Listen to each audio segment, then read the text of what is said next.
Fala galera, aqui é o Gabriel e hoje é dia de Universo Absoluto aqui na Batcaverna. A HQ da Mulher Maravilha Absoluta tá pegando fogo, porque olha, essa HQ tá boa demais, excelente. Nesse vídeo vamos contemplar as edições 2, 3 e 4 da HQ, e que foi o número mais recente que saiu essa semana.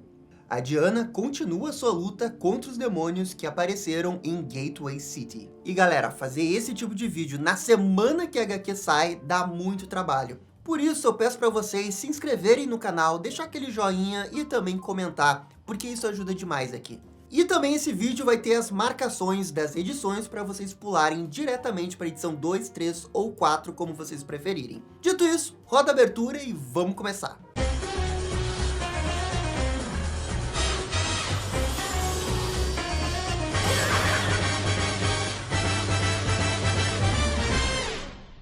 Um repórter chamado Alan Fox acompanha os feitos da Diana e transmite tudo pela televisão.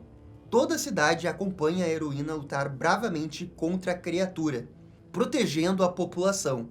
Até o Pegasus de Osso está ajudando a Diana nessa luta. A Mulher Maravilha está usando seu laço vermelho na tentativa de conter o Arauto. E aqui ela também consegue se proteger usando magia. O vilão não recua e ignora os pedidos de desistência da princesa. É nisso que a nossa protagonista revela o nome desse laço vermelho, o Laço Nêmesis. Essa arma foi criada no inferno e moldada pela própria Cersei, feito pelo resto do último basilisco, do sangue de Prometeu e também abençoada pela deusa Deméter. O laço queima a criatura pelos seus pecados. Esse é o julgamento de Nêmesis pelos seus atos. A condição para libertar a criatura do laço é dela sair da cidade e falar para quem quer que tenha mandado até a Terra de que esse local agora era protegido pela Mulher Maravilha.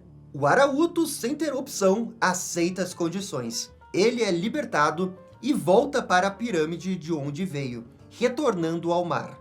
O repórter de antes fica incrédulo com tudo isso, não acreditando no que vê.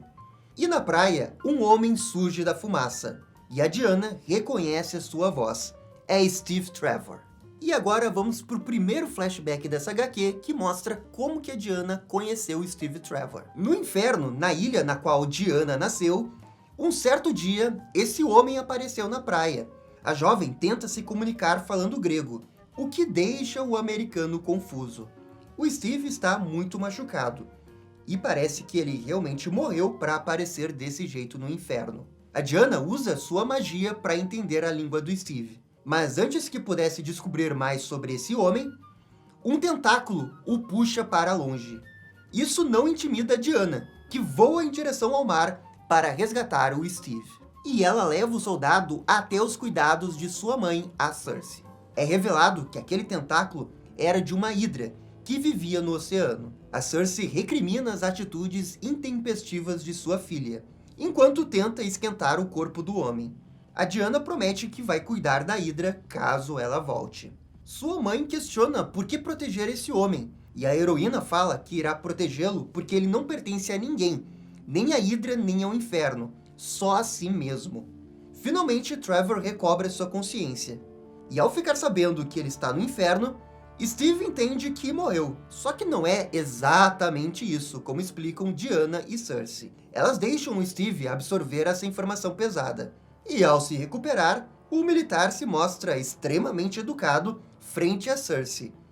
E logo depois, ele e Diana vão até o local onde foi encontrado. A Diana comenta sobre a hidra, e logo o papinho sobre os dois acaba sendo os olhos da Diana, já que para o Steve Trevor são olhos bem diferentes. Depois disso, eles trocam ideias sobre como os dois são extremamente altos, e que no mundo dos homens não há mulheres tão altas como ela. A Diana se mostra bem curiosa sobre esse mundo, mas o Steve não parece muito empolgado de falar sobre isso, já que ele pode nunca mais voltar para lá. Ele ainda não se conformou que foi cair no inferno, já que achava que era uma boa pessoa. Pô, meio iludido esse Steve Trevor achando que ele não ia pro inferno. Coitado! A Diana fala que nem todos que estão ali realmente pertencem àquele lugar, o que tranquiliza o Steve. Voltamos pro presente. Os dois estão felizes de se ver novamente. A Diana diz que está ali para salvar o dia. E o Steve está ali para levá-la até o comandante Cole. Enquanto eles estão se dirigindo para lá, a heroína fala que não é ingênua e sabe exatamente o que esperar dos humanos, e especialmente esse comandante. E esse tal de Cole realmente não é bem receptivo à Mulher Maravilha, justamente pelos riscos que significou aquele ataque na praia. A Diana não se intimida e diz que vai sim lutar junto com os militares, mas não vai aceitar ser comandada por ninguém. Ignorando completamente o comandante, ela passa a orientar as tropas dos soldados com um plano de evacuação. Isso porque aquele monstro que apareceu antes era, na verdade, um Arauto, uma espécie de mensageiro que estava ali para avisar o que realmente estava por vir. Ou seja, vai vir um monstro ainda maior. Os cálculos da Diana apontam que em 1 hora, os monstros devem voltar. E por isso, a evacuação precisa ser acelerada. E aquele comandante é tão sem noção que briga até mesmo com o pobre do Steve Trevor, que estava ali parado sem fazer nada. Diana se irrita com a atitude do comandante e deixa bem claro quem realmente dá as ordens ali. Ela então sai dessa base improvisada para alimentar o seu Pegasus. E isso nos leva para uma interação bem divertida da Diana, do Steve e do Pegasus. E é nesse momento que a Diana explica que o nome do Pegasus dela é só Pegasus. Isso porque esse é o mesmo Pégaso da mitologia grega e que nasceu do sangue da Medusa e depois morreu pelos Zeus. E por isso que ele é esse esqueleto. É a magia e o sacrifício que o mantém vivo. E ao dizer isso, a Diana também comenta que esse é o caso muito parecido com o Steve Trevor, deixando esse mistério com o que aconteceu com o Steve para ele voltar para o mundo dos homens. E isso é algo que a HQ já vai responder. A Mulher Maravilha fala que quer acreditar nos humanos, porque o que está por vir é grande, e eles vão precisar de ajuda, até de outros heróis. Então, um barulho ensurdecedor, que só Diana e o Pegasus podem escutar, ecoa pela cidade. É a criatura, um monstro gigante do tamanho de um prédio. O seu nome é Tetracídio, o monstro que exala a própria morte. A Diana pede para todos evacuarem a cidade. Afinal, ela estava errada. O que apareceu na cidade era muito pior do que ela estava esperando. E agora, ela terá que enfrentá-lo. E é aqui que termina a edição número 2, que foi uma edição legal, serviu mais para introduzir o Steve Trevor, mas é agora, na edição 3 e 4, que as coisas ficam intensas. No Museu de História Natural de Gateway City, uma multidão assiste pela televisão a batalha da Diana contra o monstro. Entre essas pessoas está Bárbara Minerva, que está encantada com essa heroína na televisão, na qual ela chama a heroína de Mulher Maravilha.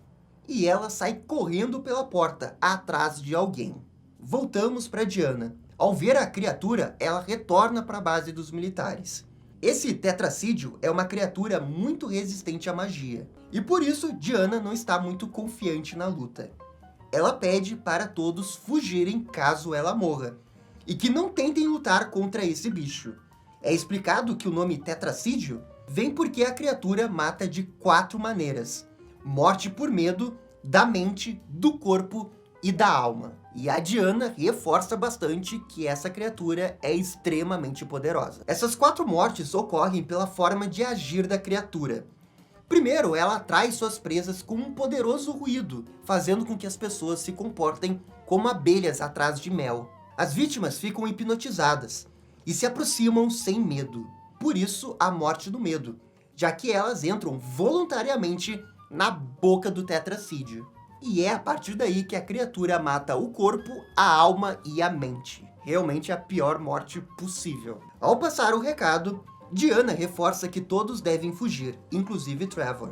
Novamente, ela caminha até a praia e pede para o seu cavalo ficar longe dessa vez. Ao voar até a criatura, novamente ela oferece a possibilidade do monstro desistir do seu ataque. Mas é óbvio que isso não funciona. A Diana ataca com a sua espada gigante de Atena, com um laço Nêmesis amarrado no cabo. E em seguida, ela rapidamente enrola o cabo ao redor da criatura. Isso parece deter o monstro, mas é por pouco tempo. Usando seu tentáculo, ele retira a espada e desfaz o nó do laço.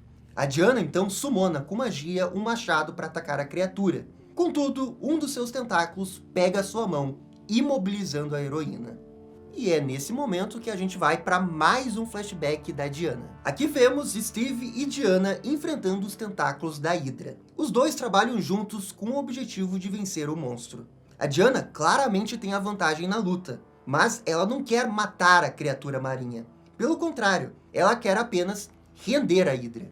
Mais tarde, Steve questiona se ela realmente consegue conversar com os animais, na qual a Diana responde que a maioria sim, e os que não entendem vão entender a força dela. Os dois estão acampando na ilha, e fica claro que a Diana não matou aquela Hydra de antes. Eles conversam sobre como o amor da Diana e da Cersei transformaram essa ilha em algo impossível. Impactado pelo amor da Diana, Steve finalmente fala um pouco sobre o seu mundo, e como a sua cidade natal, Gateway City, é um dos lugares mais bonitos que já viu.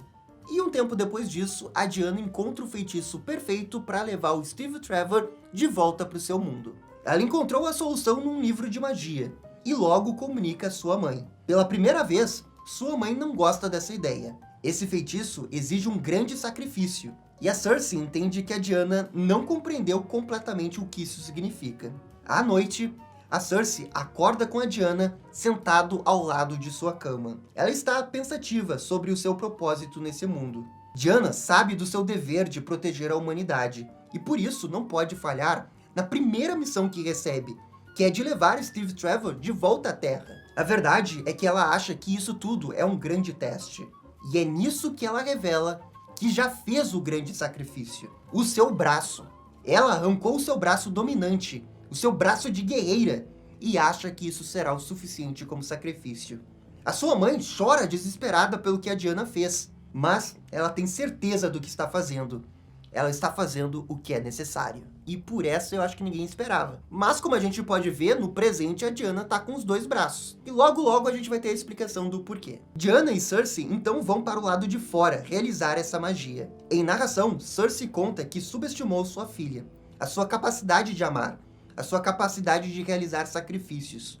O feitiço realmente dá certo, e o Steve é levado de volta para o mundo dos homens, sem entender direito o que aconteceu e sem poder se despedir. Cersei admite que Diana se tornou mais poderosa do que poderia imaginar. E com isso, voltamos para o presente. Ainda com o braço preso, Diana recita uma magia que faz o seu braço direito desaparecer. Isso a liberta do tentáculo, e ela aproveita o momento para sair dali. Os soldados ficam assustados ao vê-la sem um braço, mas é nisso que a Diana responde que o seu verdadeiro braço foi perdido há muito tempo, e ela consegue fazer uma magia para trazer o braço de volta. Mas como é um feitiço complexo, agora ela não vai fazer isso. Por enquanto, ela vai usar essa prótese que tirou da sua bolsa mágica. E pô, é muito foda ver a Diana com essa prótese no braço esquerdo. Na verdade, eu acho que ela poderia usar isso o tempo todo, hein, porque eu achei muito foda. É uma vibe meio Edward lá do Full Metal Alchemist, sabe? E se você parar pra pensar, também é um sacrifício, né? Uma espécie de alquimia que ela usou o feitiço e perdeu o braço para levar o Steve Trevor de volta para a terra dele. Quem sabe não tenha sido uma inspiração. O Steve finalmente entende como saiu do inferno, e ele se sente meio culpado por isso, mas a heroína fala que valeu a pena. É então que a Diana pede novamente que todos evacuem, porque as coisas vão piorar. Ao sair do bar, ela acaba batendo sem querer na Minerva. E é justamente a Minerva quem chama a Diana pelo nome de Mulher Maravilha pela primeira vez. Esse é o título que as Amazonas dão para sua campeã. Acontece que Minerva é especialista em Amazonas, e isso desperta a atenção da Diana, que até se apresenta aqui. Mas nesse momento ela precisa focar no monstro e não pode dar tanta atenção à Minerva. Novamente, diante do tetracídio, Mulher Maravilha reflete que irá morrer em vão. E é nisso que ela tem uma ideia. Ela tira da sua bolsa esse frasco verde. Contudo, para essa ideia dar certo, ela precisa energizá-lo pelo menos 1000 vezes. E é agora que a gente vai ir para esse plano meio maluco da Mulher Maravilha para deter o monstro. Ela vai até o local onde aquele jornalista estava filmando e transmitindo tudo pela televisão. Diana pede 1 minuto da atenção da cidade, mas antes disso, faz uma espécie de círculo de magia e pede para não filmarem isso. Ao concluir o círculo, ela conversa diretamente com a população pela televisão. Ela explica que para salvar a cidade, vai precisar deixar toda a população surda temporariamente. Mulher Maravilha pede para confiarem nela, porque ela acredita nos humanos. Então, ela joga aquele frasco no chão, que rapidamente se transforma numa nuvem verde gigante, e que toma a cidade. É aqui que termina a edição número 3, e vamos direto para a edição número 4. Em Gateway, 2 mulheres acompanham a transmissão da Mulher Maravilha pela televisão. Uma delas deixa o recado dizendo que irá sair para ajudar a manter a calma na cidade, enquanto que a outra fica por ali. Mas quando ela vai sair, aparece na sua porta Diana e Steve Trevor. Eles estão podendo conversar através do poder da magia da Diana. O Steve explica que essas 2 mulheres são Etta Candy e Dia Candy. E essas 2 estão muito impressionadas com a Mulher Maravilha. Acontece que a Mulher Maravilha perguntou pro Steve Trevor se ela conhecia algum tipo de bruxa ali desse mundo. E por acaso e um pouquinho de conveniência, ele conhecia. O plano da Diana é de conjurar o seu braço mágico de volta. Sem esse braço, ela não vai conseguir derrotar o Tetracídio. A Diana passa uma lista de ingredientes para conjurar a magia. E de novo, por sorte e um pouquinho de conveniência, a Dia Candy tem tudo na sua loja. E com todos os ingredientes, Diana pede um local reservado porque haverá muito sangue e ela não quer sujar a loja. Esse momento aqui foi engraçado. O mundo prestes a ser destruído por um monstro gigante e a Diana preocupada com a loja ficar suja com sangue. O Steve e as 2 Candy doam sangue para Diana realizar esse ritual coberta de sangue. Ela clama por Hecate para recuperar o braço, e nisso ela é atingida por um grande raio. E é nesse momento que a gente vai ter mais um flashback da história. Acho que já deu para perceber que todas essas edições têm a história na linha do tempo do presente e um grande flashback no meio. Na Ilha do Inferno, Cersei sai correndo de sua casa e vomita. Ela está conversando com uma entidade, que a trata como a sua melhor discípula. Cersei está tendo visões, e tudo isso é por culpa dessa entidade. A mãe de Diana questiona o quanto essa entidade a ama de verdade, por fazer passar por essas visões. Mas a verdade é que essa entidade joga conforme as regras do jogo, e todos precisam cometer sacrifícios quando necessário. E é nisso que é revelado que a Cersei está conversando com ninguém mais, ninguém menos do que a própria Hecate. A Hecate questiona que o amor da Cersei pela Diana é tão grande que seria capaz de desafiá-la. A Cersei nega isso, reafirmando que o seu maior amor é a própria Hecate. Após esse encontro, Cersei começou a ter visões de tempos em tempos. Ela viu que a Diana iria se tornar, como ela iria sofrer e perseverar, mas que também ela, Cersei, estaria sozinha, sem a sua filha. Foi a partir daí que a Cersei decidiu criar o laço Nêmesis, para protegê-la e para que ela o usasse para transformar o mundo. E agora a gente volta para o presente para ter essa grande batalha final com essa criatura. A Diana termina de fazer a magia, e podemos ver que ela recuperou o braço e toda a sua força. E pô, o jeito que eles desenharam o braço dela, primeiro que é uma referência a Akira, né, clássico Akira, mas também lembrou muito o Link lá do Zelda Tears of the Kingdom, e aqui na Diana é vermelho, mas enfim, é uma ideia meio parecida. Comenta aqui se você acha que não tem nada a ver ou se parece mesmo. Enquanto se limpa do sangue, Diana percebe as anotações da Etta, e descobre que ela tem uma grande coragem por querer ajudar as pessoas. Etta era detetive em Gateway, e que agora é investigadora particular. Diana diz que está devendo a todos ali, e ao sair do prédio, ela percebe que um pedaço da cidade está pegando fogo. O Tetracídio já está caminhando no meio da cidade, e causando uma grande destruição. A heroína diz que primeiro precisa lurar essa criatura de volta ao mar. Como a população está surda nesse momento, nenhuma delas seguiu o Tetracídio, e é até por isso que a criatura invadiu a cidade, em busca dessas pessoas. E a Diana vai até o mar, bem na localização onde ela perdeu sua espada. Usando a sua magia, ela consegue chamar a sua espada de volta, como se fosse uma espécie de Jedi. Ao recuperar sua espada, ela summona uma bolsa de frasco vermelho, e em seguida o joga em direção ao pier. Esse frasco, ao explodir, emite sons que humanos iriam emitir pedindo ajuda. E essa é a armadilha perfeita para atrair o monstro. Escondida, Diana aguenta firme o barulho, até o monstro chegar ali. E logo na sequência, ela usa uma magia para aumentar drasticamente o tamanho de sua espada, que, como vocês podem ver, deixaria até o Guts com inveja. E a Mulher Maravilha pula em direção à criatura com a sua espada gigante de Atena. Ela pede a proteção de Atena e a força de sua mãe para dar o golpe definitivo. E nisso ela divide a criatura em duas. Caraca, gente, brabo demais esse momento.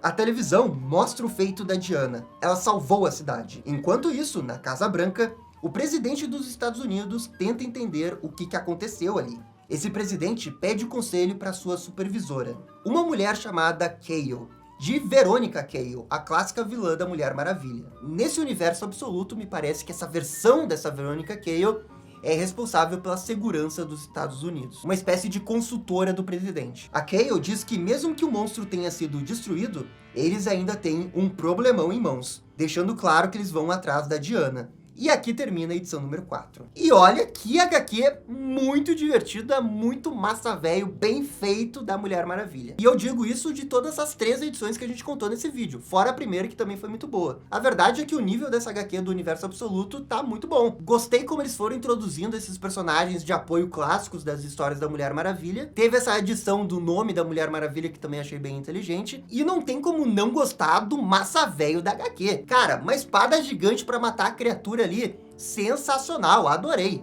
mesmo. Combinou perfeitamente com toda essa vibe do Universo Absoluto. Enfim, essas 3 edições de Mulher Maravilha Absoluto estão aprovadas. Eu quero também a opinião de vocês, claro, porque isso é só a minha opinião. Comentem aqui o que vocês acharam da HQ. E no mais, muito obrigado para todo mundo que assistiu o vídeo até o final. Eu fico por aqui e vocês estão ligados. Dá-lhe descer. E esse foi o vídeo das edições 2, 3 e 4 de Absolute Mulher Maravilha. E aí, gostaram? Não gostaram? Deixem suas opiniões nos comentários. E se curtiram o vídeo, deixe aquele joinha.